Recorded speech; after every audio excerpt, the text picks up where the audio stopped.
bienvenue, installe-toi et viens donc nous présenter ta solution. Je vois Deloitte, je sais que Deloitte a présenté plein de solutions. De laquelle va-t-on parler maintenant?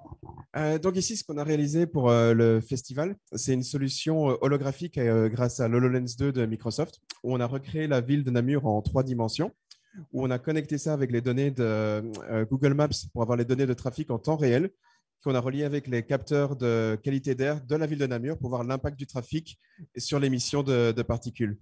Alors, on a voulu faire un projet qui permet de conscientiser les citoyens, parce qu'on parle beaucoup de particules, mais c'est difficile de se présenter en quelle quantité et à quoi ça peut ressembler au niveau d'une ville, et pour voir quel genre d'impact on peut avoir pour les gens qui peuvent prendre des décisions pour réduire ces particules. Donc, dans notre solution, on peut régler l'use d'utilisation des parkings PNR, Park and Ride, pour voir à quel point ça peut réduire les émissions. Dans une version 2 de cette application, ce qu'on aimerait bien connecter, ce sont les green zones, pour voir quelle est l'influence des parcs ou l'ajout d'arbres dans les villes sur la réduction de ce taux d'émission.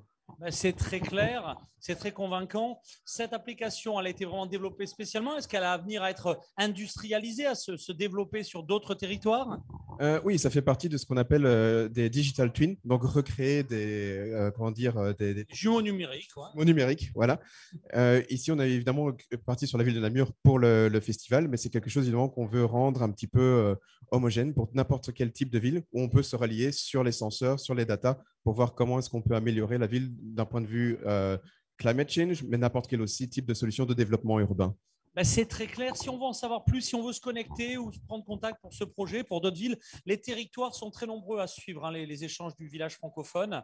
Comment on fait? Un contact, un site web?